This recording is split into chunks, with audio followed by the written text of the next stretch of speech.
Hari-hari ini kita akan bersama-sama belajar ya bagaimana kita melihat akhir zaman semakin hari semakin jahat. Kita akan belajar tentang ya ini lagi buka PowerPoint-nya ya. Belajar tentang keangkuhan. Menang atas keangkuhan.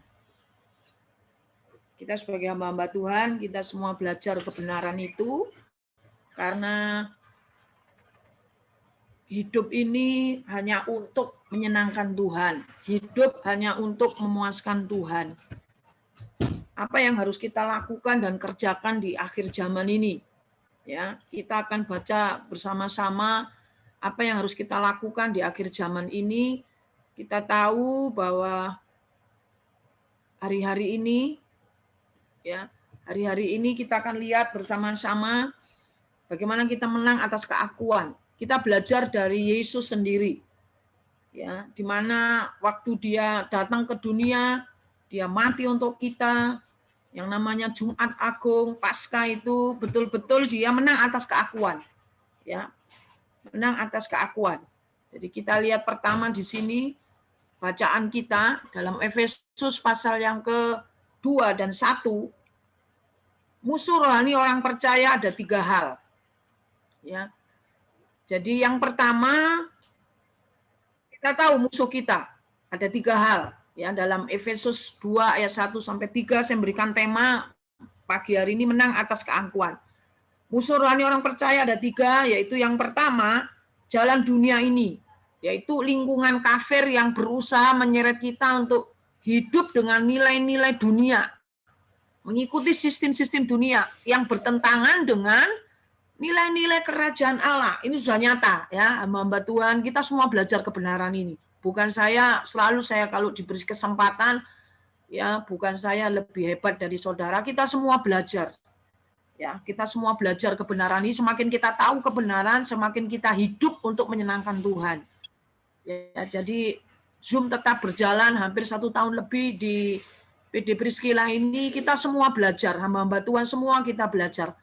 Jadi menang atas keangkuhan ini, dari ayat ini musuh kita tahu, yaitu jalan dunia ini. Lingkungan kafir yang berusaha menyeret kita untuk hidup dengan nilai-nilai dunia yang bertentangan dengan nilai kerajaan. Apa nilai kerajaan itu? Di dalam Roma pasal 14 ayat 17, ya, saya bisa lihat Roma pasal 14 ayat yang ke-17. Di situ nilai kerajaan di sini kita lihat ayat yang aku tahu ya bahwa nilai-nilai daripada kerajaan itu, kita lihat kerajaan itu bukan masalah soal makanan dan minuman, tapi kerajaan Tuhan Allah itu bukan soal makanan dan minuman, tetapi soal kebenaran, damai sejahtera, sukacita daripada Roh Kudus. Ya, itu nilai-nilai daripada kerajaan itu bukan soal makanan, artinya apa? Bukan hal yang tidak kekal. Ya, tapi soal kebenaran, soal damai sejahtera, sukacita dari Roh Kudus, itu nilai-nilai kerajaan. Ya. Jadi kita percaya bahwa kita tahu musuh kita yang pertama yaitu jalan dunia ini. Ya, jalan dunia ini. Jalan dunia ini. Terus yang kedua,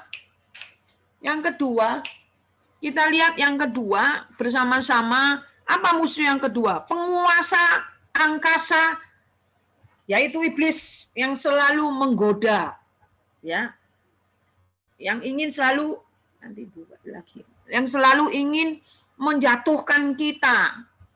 Tidak usah orang-orang dunia lah, ya, kita ngomong hamba-hamba Tuhan ini loh ya. Seringkali kita harus tahu penguasa kerajaan angkasa itu iblis, yaitu roh jahat, itu selalu ingin menggoda dan menjatuhkan kita. Berbicara tentang keangkuhan ini, apa yang digoda oleh iblis tentang keangkuhan? Merasa diri benar, merasa diri hebat, ya, tidak ada yang bisa melakukan selain saya. Jadi dosa-dosa yang tidak terlihatan atau dosa yang ada tersembunyi dalam hati kita. Ini penguasa kerajaan ini ingin menjatuhkan hamba-hamba Tuhan. Banyak hamba-hamba Tuhan yang jatuh hanya karena keangkuhan. Ya, Yesus menyerahkan dirinya untuk dia mau terus mengikuti apa yang menjadi kehendak Tuhan. Ya. Jadi kita tahu musuh yang kedua yaitu penguasa kerajaan angkasa yang ingin selalu menjatuhkan kita. Tapi kita bersyukur Tuhan itu memberikan senjata. Di dalam Efesus 6 ayat 10, akhirnya hendaklah engkau kuat. Ya, saya akan bacakan saja. Efesus pasal yang ke-6, ayat yang ke-10, saya bacakan. Akhirnya hendaklah kamu kuat di dalam Tuhan, di dalam kekuatan kuasanya. Ini loh, Tuhan memberikan kekuatan. Terus Tuhan berbicara, kenakanlah seluruh perlengkapan senjata. Kita sudah diberi senjata untuk melawan penguasa kerajaan angkasa itu, yaitu iblis. Berikan perlengkapan supaya kamu dapat bertahan. Apa? Bertahan apa? Peperangan tetap terjadi, ya. Tapi kita tetap bertahan untuk apa? Melawan tipu muslihat iblis. Ya, jangan sampai kita ini tertipu dengan sistem dunia ini, dengan jalan dunia ini yang menyeret kita untuk kita mengikuti nilai-nilai dunia ini. Ya. Ini yang pertama. Rinduan penguasa kerajaan angkasa itu iblis, roh jahat itu ingin menjatuhkan kita. Kita tahu, inilah musuh rohani orang percaya. Yang ketiga, hawa nafsu. Yang sifatnya itu manusia lama itu telah jatuh dalam dosa yang tidak mentaati kehendak Allah. Jadi, kalau kita ingin menang dalam keangkuhan, kuasai dirimu. Ini sulit loh, ngomong gampang. Kuasai dirimu. Karena kita masih ada di bumi, kita masih tinggal dalam daging. Ya, kita masih dalam daging. Jadi hawa nafsu, keinginan-keinginan daging itu sudah nyata. Ya. Kalau saudara baca dalam Galatia 5:19-21, perbuatan daging itu sudah nyata. Banyak hal di situ. Saya tidak akan baca menjadi ayat hafalan untuk kita sebagai hamba-hamba Tuhan ngerti. Ya, mengerti bahwa musuh hawa nafsu ini ada dalam kehidupan kita. Sifat lama kita ini, ya, yang telah jatuh dalam dosa itu. Kadang-kadang kita tidak mau mentaati apa yang menjadi maunya Tuhan. Jadi kalau sekarang ada corona, kita ini disuruh berdiam diri, kita disuruh introspeksi diri, bagaimana kita hidup sekarang ini. Bagaimana, apakah kita mengambil pikiran dan perasaan Kristus dalam hidup kita. Apakah kita ini, hawa nafsu daging kita bisa dikendalikan, dan kita mau menuruti apa yang menjadi maunya Tuhan. Ya, terus hidup ini berjuang antara hawa nafsu kedagingan dan kita mengikuti roh, itu terus perjuangan itu. Jadi musuh paling besar dari 3 musuh ini, ya, yang terbesar harusnya kita kalahkan adalah hawa nafsu daging kita. Kita tidak bisa jatuh di dalam dosa. Kita tidak jatuh dalam godaan iblis. Kita tidak jatuh dalam sistem dan nilai dunia ini. Kalau kita bisa menguasai, ya, keegoan kita. Jadi 3 musuh rohani yang sebetulnya musuh yang terbesar yang harus kita kalahkan adalah hawa nafsu daging, yaitu diri kita. Ini musuh yang paling besar. Kita tahu ini. Hari-hari ini semua kita masuk di dalam yang namanya padang gurunnya Tuhan. Yaitu tentang menghadapi keadaan hari-hari ini. Semua digoncangkan, politik, ekonomi, keuangan, keharmonisan rumah tangga pun digoncangkan. Tapi orang yang sungguh-sungguh mengerti 3 musuh rohani ini tidak akan kalah. Kita tidak kalah dengan tipu muslihat iblis. Kita tidak kalah dengan keegoan kita. Kita harus menang atas keangkuhan hidup kita. Ya, jadi hawa nafsu daging atau diri kita sendiri itu sang aku. Ego, keinginan seringkali tidak sesuai dengan keinginan Tuhan. Ini yang harus kita benar-benar jaga supaya kita mengalami kemenangan atas keangkuhan hidup. Ya, kita akan melihat beberapa poin bersama-sama bagaimana ciri orang yang menang atas keakuan, sang akunya. Kita ini pada dasarnya manusia itu egois, ya toh. Tapi bagaimana kita ini bisa ciri orang yang menang? Itu saudara harus tahu dalam kehidupan saudara. Aku ini masuk di dalam orang yang menang atas keakuan enggak? Untuk menghadapi pandemik hari-hari ini. Saya berpikir 1 tahun ini sudah selesai lah. Kita bisa bertatap muka untuk ibadah PDB segala akuilah. Tapi lebih gawat lagi virusnya. Virus-virus yang baru sekarang itu. Ya toh, ini mengajar kita untuk kita ini lebih, kita yang pertama, bagaimana ciri orang menang atas keakuan yang pertama? Merendahkan diri. Kita tahu bangsa Israel harusnya untuk menempuh tanah perjanjian tidak lama. Kenapa harus 40 tahun? Tuhan mendidik karakter daripada bangsa Israel untuk mau merendahkan diri. Kadang keadaan situasi seperti ini, Tuhan mengajar kita untuk kita mau merendahkan diri. Mau orang yang merendahkan diri adalah orang, ciri-ciri orang yang menang atas keakuan. Nggak egois. Jadi Filipi 3:2 yang ketiga di sini berkata seperti ini. Tuhan ingin agar kita rendah hati. Ini yang diinginkan Tuhan. Kita ini harus rendah hati. Peristiwa yang sekarang kita hadapi, kita tetap rendah hati dan menganggap yang lain lebih utama daripada diri kita sendiri. Ya, kita kadang-kadang kan selalu berfokus kepada diri kita. Yang penting aku, yang penting aku, yang penting aku. Jadi ciri orang yang menang dari keakuan yang pertama, Tuhan ingin agar kita rendah hati. Tahu Bu, saya ngerti ayatnya itu.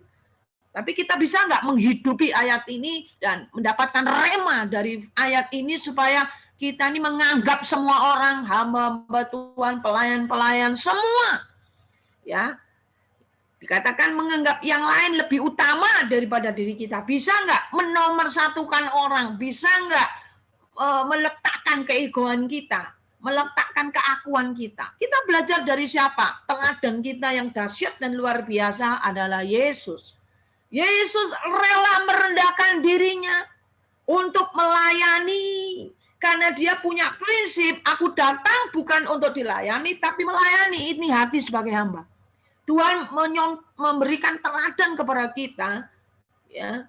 Jadi waktu dia mengalami yang namanya Jumat Agung, Paskah yang kita rayakan, dan yang kemarin tanggal berapa itu, merayakan kenaikan Tuhan, saudara tahu, kenaikan Tuhan Yesus itu berbicara, dia menyatakan kemuliaannya. Ya, dia menyatakan kemuliaannya bahwa dia itu benar-benar Yesus Tuhan. Dia adalah Tuhan, dia bisa naik ke surga, dia bisa turun ke bumi. Dan yang kedua, dia mempermuliakan namanya bahwa surga itu benar-benar ada. Jadi kita belajar dari Yesus, rela merendahkan dirinya untuk melayani. Contoh, Yesus melayani murid-muridnya itu benar-benar total, secara total. Dia menang atas keangkuhan, dia mau mencuci kaki para muridnya. Ngomong kaki ini hal yang kotor, saudara. Hal yang di bawah, yang menginjak kotoran, menginjak tanah. Ini hal yang kotor. Tapi Yesus mau melayani. Bagaimana dengan kita? Orang yang merendahkan diri itu bukan berdoa, Tuhan, aku rendahkanlah dirimu, enggak. Tapi butuh yang namanya action, butuh yang namanya turun tangan, seperti Yesus mencuci kaki muridnya. Dan dia bahkan mengambil rupa seorang hamba. Hamba itu tidak diperhitungkan, saudara. Hamba itu tidak diperhitungkan. Rupa seorang hamba tidak diperdulikan.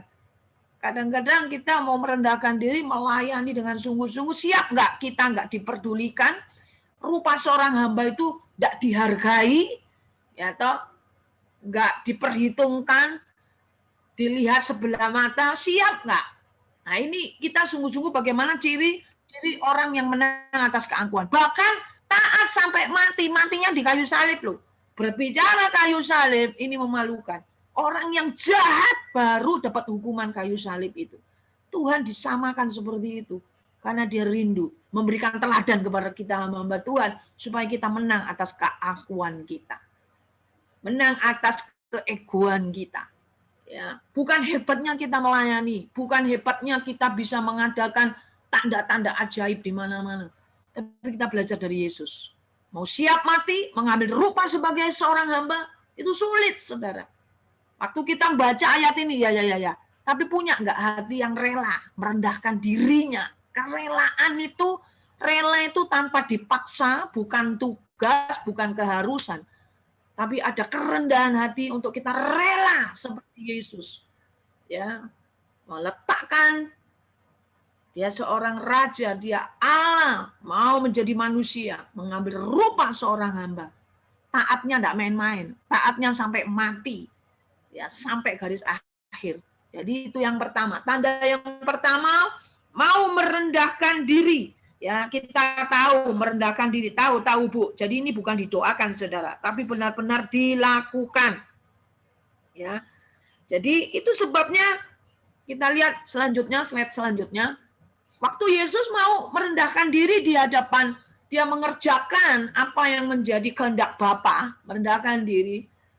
Bukan sepertinya kalau kita mau merendahkan diri, kita mau menang atas keangkuhan, sepertinya kita kalah bagi mata dunia. Tapi kita Yesus, kita lihat Yesus teladan kita. Itulah sebabnya Allah sangat meninggikan dia. Saatnya kita akan ditinggikan seperti Yesus. Saatnya kita akan mendapatkan ya apa yang sudah kita kerjakan. Dan mengaruniakan kepadanya, kita lihat contoh teladan daripada Yesus. Dan mengaruniakan kepadanya nama di atas segala nama. Supaya di dalam nama Yesus bertekuk lutut segala yang ada di langit dan ada di bumi. Dan yang di bawah bumi. Dan segala lidah mengaku Yesus Kristus adalah Tuhan bagi kemuliaan Allah Bapa. Amin. Saatnya kita akan diangkat. Dan orang akan melihat hidup kita ini bukan kita lagi, tapi benar-benar Yesus yang ada dalam kehidupan kita. Ya, ini sungguh luar biasa, sungguh luar biasa. Yesus Kristus adalah Tuhan bagi kemuliaannya. Jadi ciri-ciri orang yang menang atas keangkuhan, merendahkan diri. Ya, merendahkan diri, memiliki hati yang rela, mengambil rupa sebagai hamba, siap tidak diperhitungkan, siap tidak dihargai. Tidak merasa lebih hebat dari yang lain, mengutamakan yang lain lebih dari yang lain. Ini hal-hal yang sepele tiap-tiap hari. Tapi semuanya ini nanti kita pada akhirnya ya, pada akhirnya kita akan mengalami seperti Yesus alami. Tuhan akan meninggikan kita, mengaruniakan hal-hal yang luar biasa bersama dengan Tuhan. Ini ciri-ciri yang pertama, merendahkan diri. Ya, tidak ada nama lain. Rendahkanlah dirimu di tangan Tuhan yang kuat. Ya, saya akan tambahkan dalam 1 Petrus 5. So, dengar saja. 1 Petrus 5, kalau kita merendahkan diri di tangan Tuhan yang kuat.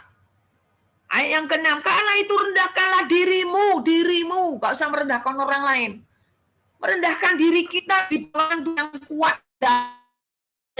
dari Tuhan. Kita ini tidak ada apa-apanya, saudara. Tuhan katakan rendahkanlah karena Tuhan yang kuat. Supaya kamu ditinggikan pada waktunya. Amin. Lambaikan tangan. Amin. Waktunya Tuhan akan meninggikan kita. Ya, waktunya Tuhan akan menghargai apa yang kita sudah kerjakan, lakukan. Dengan hati yang rela, dengan hati yang bersyukur, dengan hati yang sungguh-sungguh memuliakan Tuhan. Taat, itu yang penting.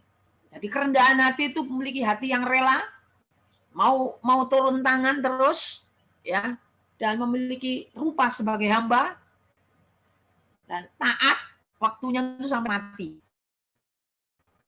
Saatnya Tuhan mengangkat kita. Ya, dan orang semua akan melihat kita.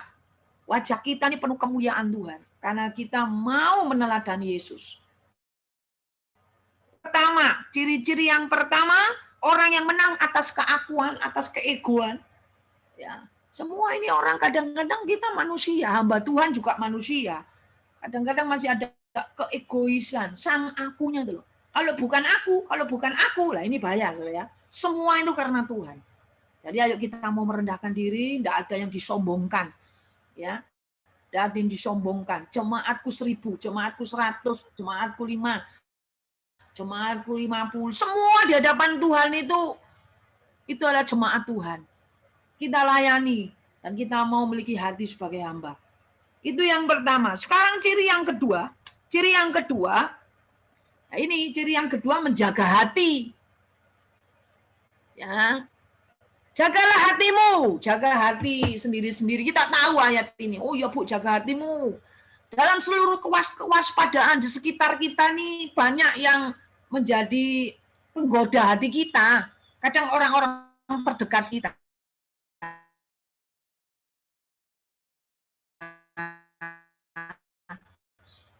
Ya, orang yang dekat dengan kita akan memancing kita.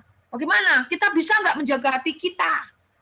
Yang tadi merendahkan diri, ya, merendahkan diri. Dirimu itu enggak ada apa-apanya, engkau yang Tuhan yang mengangkat. Yang kedua, menjaga hati. Setelah mulai ngomong lagi dengan saya tahu Bu, saya jaga hati. Kapan jaga hati? Setiap saat, dalam keadaan apapun. Dalam keadaan susah, senang, apapun menjaga hati. Tuhan lagi menguji tentang keegoanmu. Kau tetap menang dalam keegoanmu. Menjaga hati ini kadang-kadang kita ini tidak salah dipersalahkan. Ya toh. Kadang-kadang kita difitnah. Orang yang menang atas keakuan adalah orang yang bisa menjaga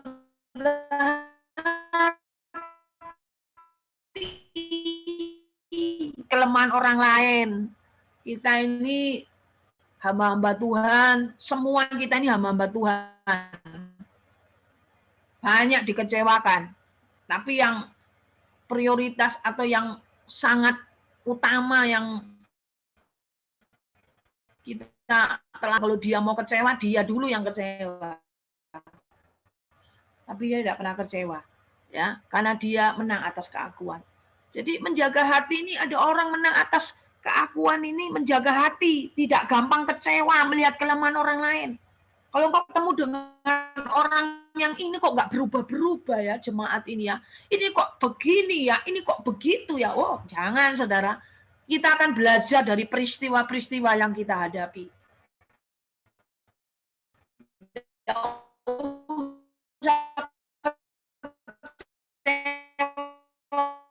Dengan dalam kesesatan itu tidak memiliki kekuatan. Di dalam Amsal 24 ayat 10, jangan tawar hati di dalam menghadapi COVID hari-hari ini, menghadapi ekonomi yang amburadul, menghadapi politik, peperangan, tanda-tanda akhir zaman itu semua. Jangan menjadi tawar hati.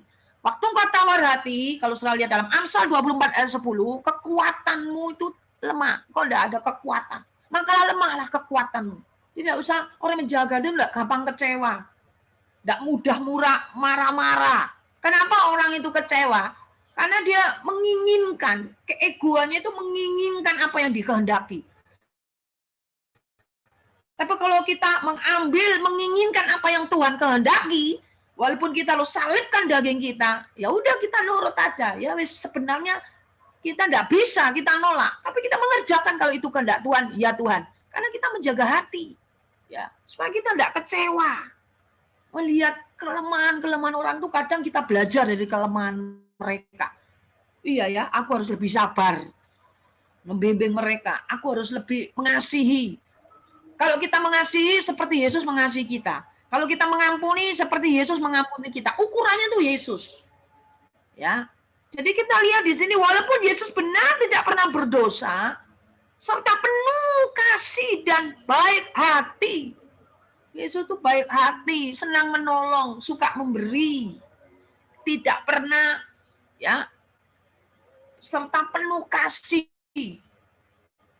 Itu belajar. Orang yang menjaga hati itu tidak mudah pahit hati.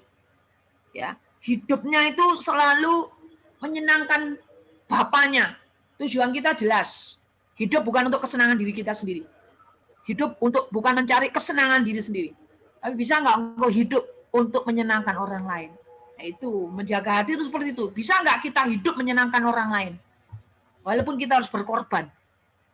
Gampang Bu Desi ngomong, iya prakteknya tuh. Yesus memberikan, dia tidak hidup untuk kesenangan diri sendiri. Dia mati, dia menyerahkan nyawanya, ya, supaya dia menang atas keangkuhan. Ya, kalau kita hidup untuk mencari kepentingan diri sendiri, ini kita masih hidup dalam keangkuhan.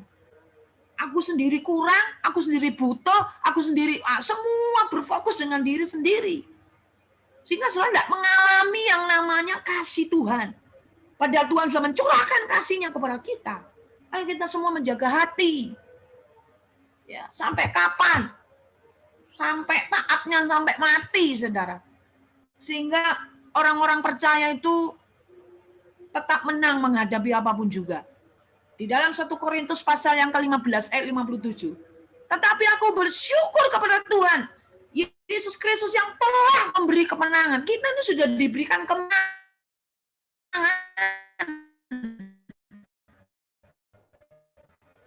Orang yang bisa dan tidak gampang sakit hati lihat kelemahan orang lain. Ya, ini praktek kita nanti sehari-hari, belajar dari Yesus. Ya, jadi walaupun di tengah-tengah kita ini bisa nggak engkau belajar dari Yesus? Yohanes 13 ayat yang kedua. Ya, kita baca Yohanes 13 ayat yang kedua. Menghadapi muridnya, orang yang terdekat. Ya, kita terus belajar dari Yesus. Yohanes 13 ayat yang kedua. Mereka sedang makan bersama. Loh, enak toh, hati senang, undang, makan bersama.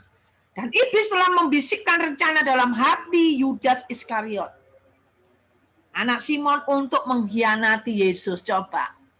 Lagi tenang-tenang. Kalau kita tidak menjaga hati, iblis bisa membisiki telinga kita mulai mengkhianati satu dengan yang lain. Kita sudah mulai punya rencana-rencana jahat dalam pikiran hati kita. Coba kalau orang itu bisa menjaga hati, hidup penuh dengan Roh Kudus. Sekarang itu adalah pencurahan daripada Roh Kudus. Kita semua dimeteraikan oleh Roh Kudus, kita sudah dipenuhi oleh Roh Kudus. Roh Kudus itu yang akan mengingatkan kita, memberikan kepekahan. Ini suara iblis, suara keakuanku, atau suara Tuhan. Kalau suara Tuhan pasti tidak mengecewakan. Ya, kalau suara keakuanku pasti aku mencari kebenaran diri sendiri. Kan begitu. Ya toh, kan begitu. Tapi kalau ini suara Tuhan, walaupun aku rela mengorbankan ya toh perasaanku, tapi kalau ini kehendak Tuhan supaya aku menang dari keakuan, aku mau. Nah, itu loh, itu namanya mengalami Tuhan, bersama dengan Tuhan. Jadi orang yang menjaga hati itu orang yang mengalami Tuhan tiap-tiap hari, karena kita menghadapi musuh yang tiga tadi. Sistem-sistem dunia, iblis dan roh-roh jahat, dan hawa nafsu. Supaya kita menang atas musuh-musuh itu, menjaga hati. Jagalah hati, jagalah hati, jangan kau kotori, jagalah hati, jendela hidup ini. Ya, jadi kehidupan ditentukan dari hati kita. Ya, jadi ciri yang kedua, jaga hati. Yesus tidak pahit hati ketika dia dikhianati dan mengalami aniaya lewat perbuatan Yudas. Yudas ini orang yang dipercaya Tuhan loh. Pegang keuangan kan berarti orang yang dipercaya. Ya, Yudas orang yang bersama-sama dengan Yesus. Ya, jadi orang kalau menjaga hati, tidak mendengarkan bisikan-bisikan orang-orang yang terdekat pun. Kita akan lihat selanjutnya. Yesus ketika dikhianati, ya, Yesus tidak pahit hati ketika dikhianati. Bahkan ketika dia dianiaya, kita belajar. Gambarnya, sudah lihat senyum Yesus itu luar biasa. 1 Petrus 2 ayat yang ke-23, dia memberikan teladan kepada kita. Coba kita baca. Ya, di sini mencatat, ketika ia dicaci maki, ia tidak membalas. Wah, ini orang yang menang atas keakuan. Lain dengan kita. Kalau kamu berkata-kata 1, saya bisa 10. Ya, apalagi kalau orang pintar ngomong, saudara ya. Loh, aku enggak salah. Wah, terus pokoknya aku enggak salah, aku enggak salah. Nah, ini saudara yang dinamakan orang yang kalah dengan keegoan dan keakuan. Karena pada dasarnya manusia itu egois. Tapi kita belajar dari Yesus, ketika ia dicaci maki, padahal dia benar loh, kita ini masih banyak berbuat salah, banyak berbuat dosa. Tapi dia tetap tidak membalas caci maki dengan caci maki. Diam bukan berarti kalah. Ya. Tapi waktu kita diam, kita mau belajar ya dari kelemahan kita. Ketika kita dicemaki, Yesus memberikan teladan, dia tidak membalas dengan mencaci maki. Kalau setelah mau menang dari keangkuhan, menjaga hati. Jangan suka balas-balas dendam. Ketika menderita, tidak mengancam. Padahal dasar manusia itu kalau dia mengalami penderitaan, dia ngancam-ngancam. Awas kamu ya, nanti waktunya, awas. Yesus tidak. Tidak ngancam, saudara. Ya, saudara yang tahu kebenaran, kita ngerti teladan menjaga hati, nggak usah hati ini suka ngancam-ngancam orang. Ya, kalau engkau semua kita mengalami penderitaan, tapi Yesus tidak pernah mengancam. Tetapi apa? tetapi ia menyerahkannya kepada Dia yang menghakimi dengan adil. Amin. Diserahkan semua. Tuhan itu kepada Tuhan, Dia akan mengadili dengan adil. Jadi rema hari ini yang pertama, ciri-ciri orang menang atas keangkuhan, kita harus merendahkan diri di tangan Tuhan yang kuat. Jangan merasa diri hebat. Ya, jangan merasa diri kita ini ambil rupa sebagai hamba, tak sampai mati. Dan kedua, menjaga hati. Jadi menjaga hati supaya kita ini penuh belas kasihan. Berbahagialah orang yang bermurah hati. Ya, ini khotbah Yesus di bukit. Berbahagialah orang yang bermurah hati. Dia akan mendapatkan bumi. Coba. Ayatnya kan begitu. Orang yang bermurah hati akan mendapatkan bumi. Wah, engkau bisa menikmati di bumi ini. Kau menikmati berkat-berkat Tuhan. Hanya apa? Berbahagialah orang yang murah hati. Jadi orang yang murah hati itu orang akan memiliki bumi. Ya, coba kita lihat di sini ya. Di dalam Matius 5. Di situ dikatakan berbahagialah orang yang murah hati, dia akan memiliki bumi. Berbahagialah orang yang murah hati karena mereka akan beroleh kemurahan. Ya udah, apa yang kita tabur, kita akan tuai. Waktu kita bermurah hati, menjaga hati, tidak gampang kepahitan dengan kelemahan orang lain, tidak gampang kecewa, itu ciri orang yang menang atas keakuan. Amin. Jadi itu ciri yang kedua. Belajar dari siapa? Yesus. Waktu engkau dicaci maki, ya, jangan kau membalas dengan caci maki. Waktu engkau menderita, jangan ngancem. Jangan suka ngancem. Apalagi kita hamba-hamba Tuhan. Ya, enggak usah ngancem-ngancem. Hidup kita ini di dalam nilai-nilai kerajaan. Musuh paling besar itu diri kita, itu hawa nafsu kita ini loh, yang harus dikuasai. Ya, mau merendahkan diri. Kalau kamu tidak bisa merendahkan diri tangan Tuhan yang kuat, kau tidak mengalami yang namanya saatnya Tuhan akan mengangkat kita. Ya, kadang-kadang kita ini dibuat seperti keset, bulos, hamba.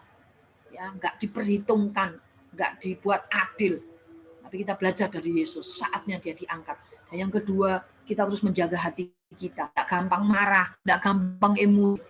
Kuasai dirimu hari-hari ini, jadi tenang. Dengan keadaan di sekitarnya, so tidak usah nyalahkan Tuhan, tidak usah menyalahkan pemerintah, tidak usah nyalahkan para dokter medis, apa mau keadaan, tidak usah. Tugas kita hanya menjaga hati, berdoa untuk keamanan bagi Indonesia. Kita yang terjadi, yang kita dengar hari-hari ini di Poso, kita dengar di Irian, kita berdoa saja. Ya, kita tidak usah ikut-ikut dengan mereka yang tidak mengerti politik, ikut-ikut caci maki, ikut-ikut ngancam, tidak penting itu. Ayo kita semua jaga hati. Ya, waktu kau menjaga hatimu, engkau Tuhan akan memberikan kepekahan, Tuhan akan memberikan damai sejahtera, karena kerajaan surga itu berbicara tentang kebenaran, damai sejahtera, sukacita, ya, dan damai sejahtera dan kebenaran itu. Kalau kita mengikuti nilai-nilai kerajaan. Sekarang yang ketiga, ya, menang atas keakuan itu ciri-ciri yang ketiga. Kita akan lihat ciri-ciri yang ketiga, melakukan hal yang baik. Sudah otomatis. Kalau kita mau merendahkan diri, kita menjaga hati kita harus melakukan hal yang baik. Melakukan hal yang baik di tengah situasi yang baik itu biasa. Iya memang. Melakukan hal yang baik di situasi yang baik-baik itu biasa. Tapi bagaimana melakukan hal yang baik di situasi tidak baik, engkau tetap melakukan yang baik. Ini namanya orang yang menang atas keakuan, atas keegoan. Melakukan hal yang baik di tengah-tengah keadaan yang tidak baik, kita tetap mempraktekkan firman, kita tetap melakukan kehendak Tuhan, kita tetap menjalankan apa yang menjadi maunya Tuhan. Amin. Kita lihat Yohanes 3 ayat yang ke-7, ya. Di situ firman Tuhan berkata, Yohanes 3 yang ke-7, janganlah engkau heran karena aku berkata kepadamu kamu harus dilahirkan kembali. Apa ini maknanya? Yesus menanggalkan jubah, ya, mengalami pembaharuan. Yesus menanggalkan jubah,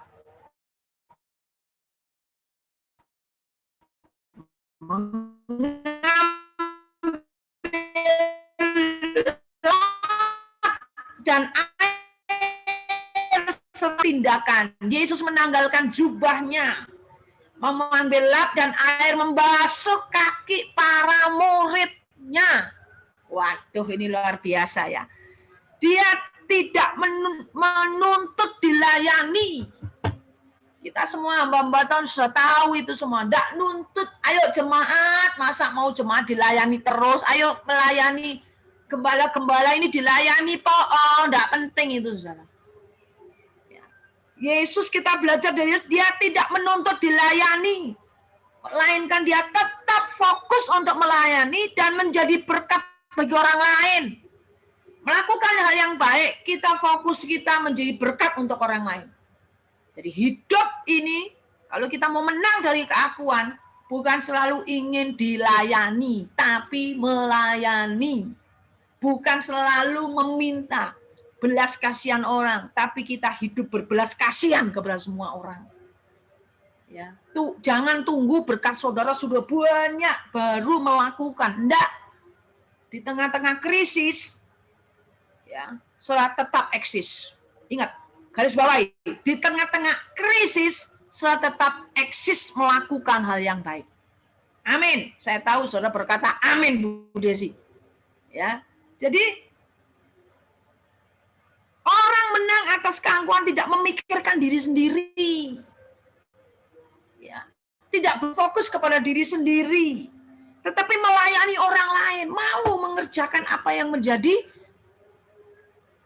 kebutuhan orang lain. Menyenangkan orang lain itu tidak berdosa kok. Malah saudara menjadi berkat. Ya. Jadi memikirkan, bukan memikirkan diri sendiri. Hidup ini kalau memikirkan diri sendiri, itu manusia dasarnya tidak ada cukupnya. Selalu berkata kurang. Ya. Selalu berkata kurang.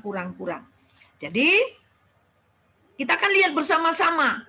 Orang yang menang atas keangkuhan tidak memikirkan diri sendiri, tetapi melayani orang walaupun disalahpahami. Yesus itu berbuat baik, melakukan yang baik, selalu disalahpahami dengan para imam, orang-orang Farisi.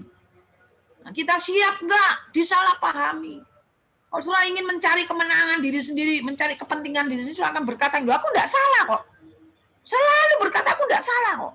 Lah aku paling benar kok. Maksudnya begini, begitu. Nah, mulai balas caci maki dengan caci maki. Soalnya merasa diri benar. Nggak bisa. Kalau engkau menang atas keangkuhan, melakukan hal yang baik itu menjadi gaya hidup. Ya, melakukan yang baik itu menjadi gaya hidup. Walaupun disalahpahami, namun Yesus tetap melakukan hal yang baik bagi orang lain. Apa yang kuperbuat tidak tahu sekarang, ya. Kita lihat, apa yang kuperbuat engkau tidak tahu sekarang, tetapi engkau akan mengerti kelak. Kita lihat, dipikir waktu Yesus mati di kayu salib, habis ceritanya. Nah, sudah tidak ada cerita lagi, wis sepi. Tapi kita lihat, ya, Yesus dimuliakan, dia naik, dia bangkit, dia naik ke surga, benar-benar dia dimuliakan, benar-benar dia ditinggikan. Ini kalau tentang kan Tuhan Yesus, itu yang menjadi saksi itu 500 waktu dia naik di atas awan-awan. Dan pada waktu itu, ya, orang berkata, kenapa kamu melihat ke atas? Dia akan datang kedua kalinya seperti yang kau akan lihat. Ya, dia naik ke surga, 500 saksi melihat bahwa benar-benar dia itu Tuhan. Semua orang melihat benar-benar dia itu menang atas keangkuhan. Dia benar-benar mengambil rupa sebagai hamba. Benar-benar, bukan cerita kosong ini. Benar-benar. Dia naik ke surga. Dipikir sampai di situ ceritanya. Enggak. Dia sekarang mencurahkan Roh Kudusnya atas kita. Saya yakin dalam diri saudara ada Roh Kudus. Roh Kudus itu akan menuntun saudara. Membimbing saudara di dalam seluruh kebenaran-kebenaran. Mengingatkan saudara untuk bisa melakukan yang baik. Mengerjakan apa yang Tuhan Yesus kerjakan. Melakukan apa yang Tuhan Yesus lakukan. Sehingga apa yang ku berbuat engkau tidak akan tahu sekarang. Tetapi akan mengerti kelak apa yang kita sudah kerjakan. Amin. Ya. Di dalam 1 Tesalonika 5 ayat yang ke-11 kita bersama 1 Tesalonika juga tegurlah mereka yang hidup dengan tidak tertib. Hiburlah mereka yang tawar hati. Ini loh, melakukan perbuatan baik itu seperti itu. Hidup dengan tidak, ya, menegur orang yang tawar hati, belalah mereka yang lemah. Di dalam 1 Tesalonika 5, perbuatan baik. Terus supaya jangan ada membahas kejahatan, tapi usahakanlah senantiasa yang baik terhadap kamu masing-masing, terhadap semua orang. Bersukacitalah senantiasa, tetaplah berdoa, ya, mengucap syukur segala perkara, itu melakukan hal yang baik, memperhatikan orang yang lemah, ya toh, menghibur orang yang tawar hati, sabar terhadap semua orang. Nah, itu contoh gaya hidup Yesus. Contoh gaya hidup kerajaan Allah itu melakukan yang baik. Makanya saya tadi ngomong garis bawah. Di tengah-tengah krisis kita tetap eksis, sabar dengan semua orang. Walaupun menjengkelkan. Ya toh? Ini namanya menang atas keangkuhan. Melakukan hal yang baik, menghadapi orang yang lemah, ya, yang tawar hati, sabar terhadap semua orang yang menjengkelkan, membuat saudara marah. Bisa enggak engkau tidak menjadi marah? Ya, itu Yesus banget itu. Yesus banget. Jadi, akhir dari ayat ini, melakukan hal yang baik ini, Amsal 27 ayat 6 mencatat gini.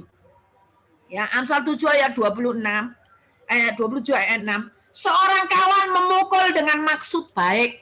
Jadi kalau kita menegur siapapun, itu memiliki maksud yang baik. Bukan saudara langsung berpikir, saudara ini dijolimi atau dijahati. Enggak. Garis bawah, seorang kawan memukul dengan maksud baik. Tetapi seorang lawan mencium secara berlimpah-limpah. Contohnya siapa? Yudas. Wah, baik-baik. Waduh, mencium dengan berlimpah-limpah. Padahal siapa tahu hatinya, kan begitu saya. Jadi belajar bersama, mungkin ketika kita menegur teman kita, belum tentu mereka mau menerima dengan baik. Atau malah mungkin akan marah. Dengan teguran kita marah. Sok-sok rohani gitu. Kita ini hamba Tuhan ini juga masih manusia, banyak kekurangan. Sok-sok rohani. Kamu belum tahu saya ya. Saya sudah mengembalakan 50 tahun. Wih. Gitu. Orang yang menang atas keangkuhan itu tidak ngomong seperti itu. Kita belajar dari kelemahan kita. Ya, jadi kalau dia tidak mau menerima yang baik, mungkin marah. Namun kita harus tetap melakukan bagian kita demi kebaikan orang itu. Amin. Tetap bagian kita melakukan kebaikan itu. Ini namanya menang atas keangkuhan. Kita tahu musuh kita tadi 3 ya. Musuh kita yang pertama jalan dunia ini, yaitu sistem-sistem dunia ini. Yang kedua penguasa kerajaan angkasa, yaitu iblis dan roh jahat. Yang ketiga hawa nafsu. Ini musuh yang paling besar. Supaya kita ciri-ciri orang yang menang dalam keangkuhan. Yang pertama merendahkan diri. Saya sudah jelaskan tadi. Kedua, menjaga hati. Yang ketiga, terus melakukan yang baik. Di saat krisis, tetap eksis. Tetap menjadi penabur. Ya, bos, tetap menjadi penabur. Oh, haleluya. Ya, semua yang ada di tempat ini adalah penabur-penabur. Dan saatnya kelak kita akan menuai. Ya, bukan menuai badai, saudara. Bukan. Menuai hal-hal yang tidak pernah kita pikirkan, kita bayangkan, kita rasakan. Di situ Tuhan akan berikan kepada kita. Jadi hari-hari ini biarlah kita menang atas keangkuhan hidup kita. Hidup kita ini hanya sementara. Kita ini tidak selamanya di bumi. Semua digoncangkan. Ya, semua digoncangkan. Tapi Tuhan katakan, ayo kita ciri-ciri menang atas keangkuhan. Yang pertama, ya, saudara harus terus merendahkan diri seperti Yesus. Memiliki hati yang taat, mengambil rupa sebagai hamba, taat sampai mati. Dan yang kedua, saudara sungguh-sungguh menjaga hati. Jangan membalas caci maki dengan caci maki. Waktu kau menderita, jangan ngancem. Jangan suka ngancem-ngancem ya. Jangan suka ngancem. Awas kamu ya, enggak boleh. Enggak boleh ngancem-ngancem. Dalam waktu kau menderita, enggak usah ngancem-ngancem. Ya. Terus jaga hati. Jagalah hatimu dalam segala kewaspadaan. Kapan? Setiap saat. Dan yang ketiga, ayo kita melakukan yang baik. Garis bawahi, di tengah krisis kita tetap eksis. Puji Tuhan, inilah firman Tuhan yang sudah saya berikan kepada saudara dan untuk saya, juga untuk hamba-hamba Tuhan yang dikasihi Tuhan, juga semua yang ada di dalam acara KOS ini. Puji Tuhan, inilah firman Tuhan.